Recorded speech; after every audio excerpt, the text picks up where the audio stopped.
These Are Not Gentle People is a true story, a courtroom drama, a profound exploration of collective guilt and individual justice. The story of the brutal beating and death of two young men and those accused of committing the crime. Set in the small farming community of Parys in the Free State, it is a true story of crime, punishment and redemption. When a whole community is on trial, who pays the price? Award-winning foreign correspondent and author Andrew Harding traces the impact of one of the most collective forms of barbarism on a fragile community, exposing lies, cover-ups, political meddling and betrayals, and revealing the inner lives of those involved. For more, we're joined by the author, Andrew. Thank you so much for your time this afternoon. Thank you for having me.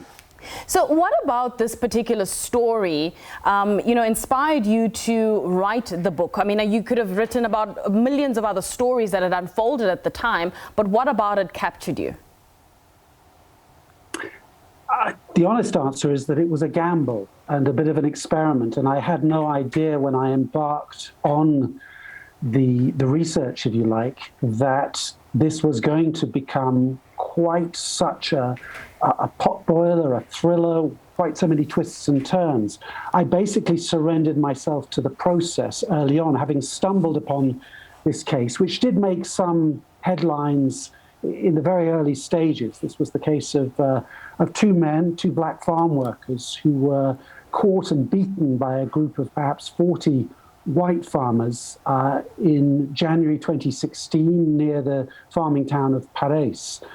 And I went along to the magistrate's court for one of the early bail hearings for some of the farmers who'd been arrested and charged very quickly with murder after these two men had died the following day of their injuries. And I was immediately struck by the drama inside the courtroom. There was real hostility between the prosecution, the magistrate, a real sense of political meddling, crowds outside, anger, the sort of thing we've seen in Colony, for instance, the coffin case, the sunflower murders, these sort of incidents that really do spark immediate racialized, politicized fury for understandable reasons in South Africa. And I thought, well, let me stick with this and let me see if it turns into something that would make a book.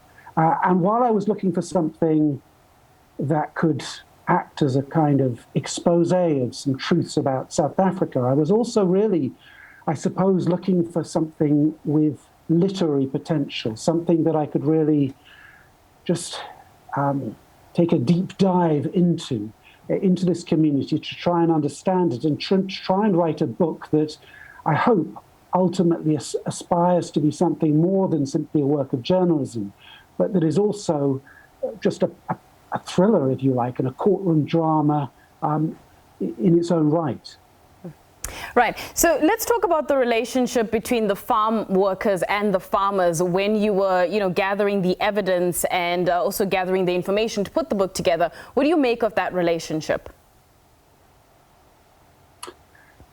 Very complicated, and in many ways very sad, very clear sense that I got in these farming communities that these are people living in different worlds. There is enormous distrust. The time when farming communities live together on the same farms, working together, seems to have gone. In the last few decades, farm workers have, for a variety of reasons, moved off or been moved off these white commercial farms and live in townships. And then commute, if you like, in and out from the farms. So there is that distance. There is, although I think a lot of people do speak each other's languages, there is still this sense of mutual distrust, of suspicion, and a real sense that people just aren't looking at their worlds in the same way. They come from such different worlds. And it was what I tried to do in the book repeatedly by going back to the scene of the crime to try and reconstruct it from all these different angles, was to illustrate quite how differently different parts of this disjointed community see the world. Right. There are many characters, and I know this is a true story, but there are many characters that stood out to me, but the one was Ruth. And she immediately, comes out to me at chapter 4, when she wakes up early hours of the morning, 3 o'clock, gets a bottle of water and starts her 28-kilometer walk to Parys. Now, talk to me about Ruth and her life in Parys.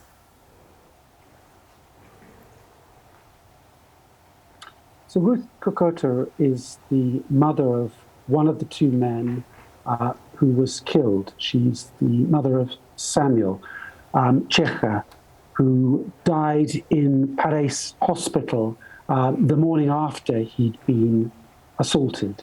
He had been a farm worker. The whole family had lived on these white-owned commercial farms outside Parys for decades. Ruth, who'd grown up in deep poverty, and had basically been pulled out of school because her parents needed her help at home. Despite a promising academic and sporting career, she basically had her opportunities were so limited by apartheid. She'd ended up as a domestic worker, washing and cooking for the farm workers. And she was somebody that I very quickly, I suppose, got on with. She's a woman of great principle, I found, and real energy and a real determination to tell her story and to tell the story of her son and her family. And she was generous enough to let me into her world and into her life, because she wanted that story to be told, and frankly, nobody else was offering to tell it.